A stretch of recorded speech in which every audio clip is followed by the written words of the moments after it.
വരുമാനമില്ലെങ്കിലും എങ്ങനെ രാജകീയമായി ജീവിക്കാം എന്ന് ലോകത്തിന് കാണിച്ചു തരുന്ന ഒരു അത്ഭുത കഴിവാണ് നമ്മുടെ കേരളത്തിൽ ഉള്ളത്. മാർച്ച് 31 അടുക്കുമ്പോൾ എല്ലാവരും ബാലൻസ് ഷീറ്റ് ഒക്കെ നോക്കി പേടിക്കാറുണ്ട് അല്ലെ. എന്നാൽ നമ്മുടെ ഭരണകൂടം ആ പേടിയൊക്കെ പണ്ടേ മാറ്റിവെച്ചതാണ്. പകരം അവർ ചെയ്യുന്നത് ഒന്നേ ഉള്ളൂ, മുംബൈയിലെ റിസർവ് ബാങ്ക് ഓഫീസിലേക്ക് ഒരു മെയിൽ അയക്കും. ഞങ്ങൾക്കൊരു 1750 കോടി കൂടെ വേണം, അല്ലെങ്കിൽ കിഫ്ബിക്ക് ഒരു മെയിൽ അയക്കും. ശമ്പളം കൊടുക്കാനാണ്, പെൻഷൻ കൊടുക്കാനാണ്, പിന്നെ ഞങ്ങളുടെ ചെറിയ ചെറിയ ആഘോഷങ്ങൾക്ക് ചെറുതായിട്ട് ദൂർത്തടിക്കാൻ. കഴിഞ്ഞ ആഴ്ച എടുത്ത് 3700 കോടി രൂപയുടെ ബാക്കി എവിടെ പോയി എന്ന് ചോദിക്കാൻ പാടില്ല. അത് സാങ്കേതികമായ ഒരു ചോദ്യമാണ്.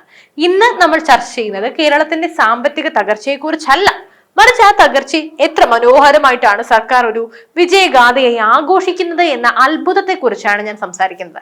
നമുക്ക് കാര്യങ്ങളിലേക്ക് കടക്കാം. സാമ്പത്തിക വർഷം അവസാനിക്കാൻ ഏതാനും ദിവസങ്ങൾ മാത്രം ബാക്കി നിൽക്കെ കേരളം വീണ്ടും കടപ്പത്രങ്ങൾ വിപണിയിൽ ഇറക്കുകയാണ്. 1750 കോടി രൂപ. ഈ മാസം തന്നെ ഇത് 2ാം തവണയാണ്. ഒരു സാധാരണക്കാരൻ ബാങ്കിൽ പോയി ലോൺ എടുക്കുമ്പോൾ ബാങ്കുകാരൻ ചോദിക്കുന്ന ചില ചോദ്യങ്ങളുണ്ട്. തിരിച്ചടയ്ക്കാൻ എന്താ മാർഗം, നിങ്ങളുടെ വരുമാനം എത്രയാണ്?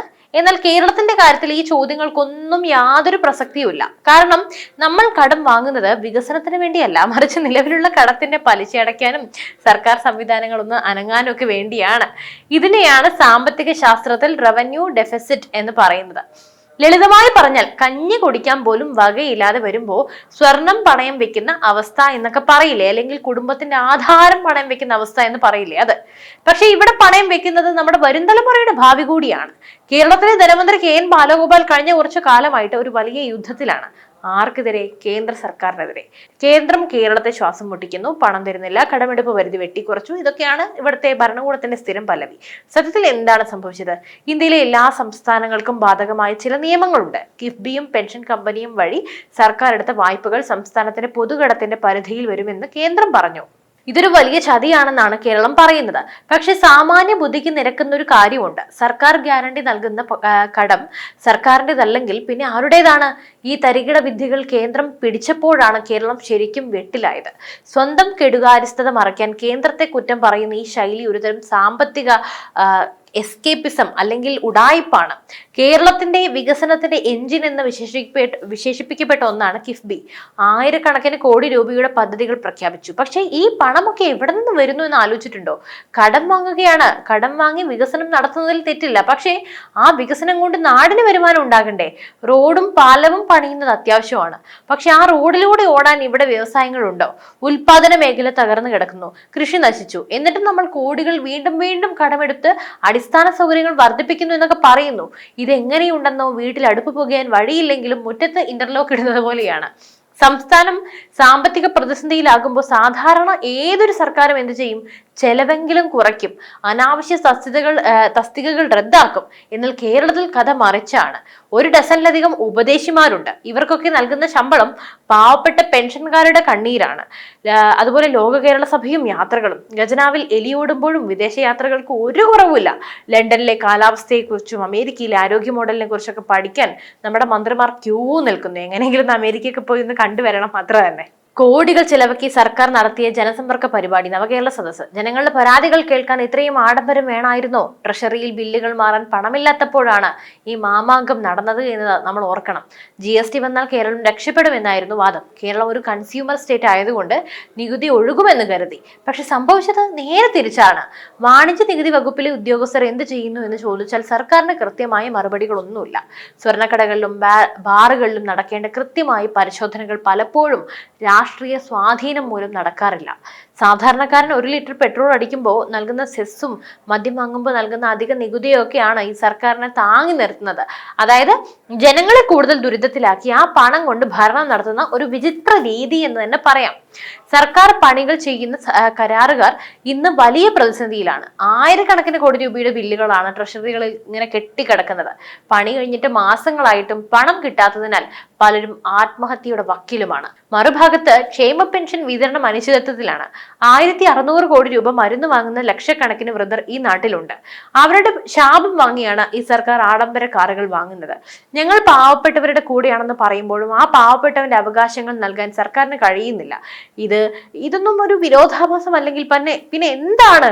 ഇന്ത്യ ഇന്ന് ലോകത്തിലെ ഏറ്റവും വേഗത്തിൽ വളരുന്ന സമ്പദ് വ്യവസ്ഥയാണ്. അയൽ സംസ്ഥാനങ്ങളായ തമിഴ്നാടും കർണാടകയും വൻതോതിൽ വിദേശ നിക്ഷേപങ്ങളൊക്കെ ആകർഷിക്കുന്നു. ഉത്തർപ്രദേശിൽ പോലും പുതിയ വ്യവസായങ്ങൾ വരുന്നു. ഉത്തർപ്രദേശിൽ പോലും എന്ന് പറയേണ്ട ആവശ്യമില്ല, അതൊക്കെ നമ്മളെ കേരളത്തിന്റെ അതായത് ആ സംസ്ഥാനത്തിന്റെ 7 അയലത്ത് നമ്മുടെ കേരളത്തിലാണ്. ഇവിടെ ഒരു വ്യവസായം തുടങ്ങാൻ വന്നാൽ ആദ്യം വരുന്നത് രാഷ്ട്രീയക്കാരാണ്, പിന്നെ നോക്കുകൂലി. സംരംഭകർക്ക് സമാധാനമായി ജീവിക്കാൻ കഴിയാത്ത അവസ്ഥ. കിറ്റെക്സ് ഗ്രൂപ്പ് തെലങ്കാനയിലേക്ക് പോയപ്പോൾ നമ്മൾ അവരെ പരിഹസിച്ചു. പക്ഷേ ഇന്ന് അവർ അവിടെ ആയിരക്കണക്കിന് ആളുകൾക്ക് ജോലി നൽകുന്നു. നമ്മൾ ഇന്നും കടം വാങ്ങാനുള്ള പുതിയ വഴികളെ പറ്റി ആലോചിക്കുന്നു. ഉൽപാദനക്ഷമമായ ഒരു സാമ്പത്തിക നയവും ഈ സർക്കാരിനില്ല. ഈ മാസം അവസാനം ട്രഷറികളിൽ വലിയ നിയന്ത്രണങ്ങൾ വരുമെന്നാണ് സൂചന. അത്യാവശ്യ ബില്ലുകൾ മാത്രം മാറാനാണ് നിർദ്ദേശം. ഇതിന്റെ അർത്ഥം കേരളം ഒരു സാമ്പത്തിക അടിയന്തരാവസ്ഥയിലേക്ക് നീങ്ങുന്നു എന്നാണ്. ഇലക്ഷനിൽ എന്ത് സംഭവിക്കും? ശമ്പളവും പെൻഷനും നൽകാൻ ഇനിയും കടമെടുക്കേണ്ടി വരും. ഇത്തരത്തിൽ വായ്പയെടുത്ത് മുന്നോട്ട് പോകുന്ന സർക്കാർ നയം കേരളത്തിന്റെ സാമ്പത്തിക അടിത്തറ തകർക്കുമെന്ന് വിദഗ്ധർ പറയുന്നു. നമ്മുടെ ആഭ്യന്തര വരുമാനം വർദ്ധിപ്പിക്കാതെ വെറും വായ്പയെ മാത്രം ആശ്രയിക്കുന്നത് ആത്മഹത്യപരമാണ്. എന്നാൽ ചോദിച്ചാൽ ഉത്തരം റെഡിയാണ്. എല്ലാം കേന്ദ്രത്തിന്റെ കുറ്റം. കേരളം തകരുകയല്ല, മറിച്ച് പുതിയൊരു സാമ്പത്തിക ചരിത്രം രചിക്കുകയാണ്. പണമില്ലാതെ എങ്ങനെ ഭരിക്കാം എന്നതിന്റെ പാഠപുസ്തകമായി കേരളം മാറും. പക്ഷേ ഒരു കാര്യമുണ്ട്, ഈ കടമെല്ലാം തിരിച്ചു കൊടുക്കേണ്ടത് നമ്മളാണ്, നമ്മുടെ മക്കളാണ്, നമ്മുടെ മക്കളുടെ മക്കളാണ്. സർക്കാർ വീണ്ടും വീണ്ടും കടമെടുക്കുമ്പോൾ നമ്മൾ സന്തോഷിക്കണോ അതോ കരയണോ?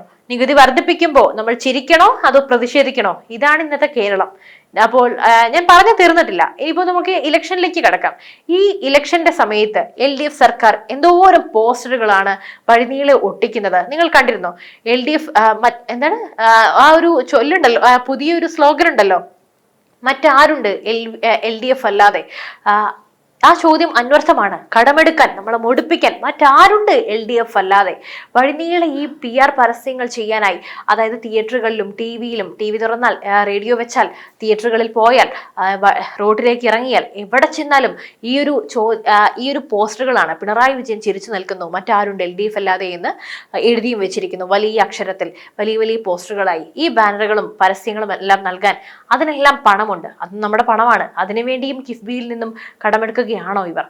എനിക്ക് മനസ്സിലാകുന്നില്ല എന്താണ് ഇവർ ഇത് കൊണ്ട് ഉദ്ദേശിക്കുന്നതെന്ന്. അവർക്ക് ധൂർത്തടിക്കാൻ, അവരുടെ PR പരസ്യങ്ങൾ ചെയ്യാൻ, പിണറായി വിജയന്റെ വെളുപ്പിക്കാനായി ഇന്റർവ്യൂ നടത്താൻ എല്ലാത്തിനും പണമുണ്ട്. പക്ഷേ നമുക്ക് പെൻഷൻ നൽകാൻ, നമുക്ക് നമ്മുടെ കേരളത്തിന്റെ അന്നത്തെ ചിലവുകൾ ഓടാൻ, അതുപോലെ ശമ്പളം കൊടുക്കാൻ പോലും പണമില്ലാത്തൊരു സർക്കാരിന് PR പരസ്യങ്ങൾക്ക് വേണ്ടി മാത്രം കോടികൾ പൊടിക്കാം, അതും നമ്മുടെ പണമെടുത്ത്. ഇനി ഈ എടുക്കുന്ന കടവും നമ്മൾ തന്നെ തിരിച്ചടയ്ക്കണം. എന്തൊരു വിരോധാഭാസമാണെന്ന് നിങ്ങൾ യുക്തിപരമായി ഒന്ന് ചിന്തിക്കൂ. എന്നാലും ഈ യുക്തിവാദി സർക്കാരിനെ, ഈ കടമെടുത്ത് നമ്മളെ മുടിപ്പിക്കുന്ന സർക്കാരിനെ ഇനിയും ഇവിടെ വാഴിക്കണോ എന്ന് ചിന്തിക്കേണ്ടത് നിങ്ങളാണ് അവരുടെ വിധി എഴുതേണ്ടത്. എന്നാലും ഈ ഒരു വിഷയത്തിൽ നിങ്ങളുടെ അഭിപ്രായം തീർച്ചയായും രേഖപ്പെടുത്തുക. മറ്റു വിഷയമായി വീണ്ടും എത്തും വരെ നന്ദി.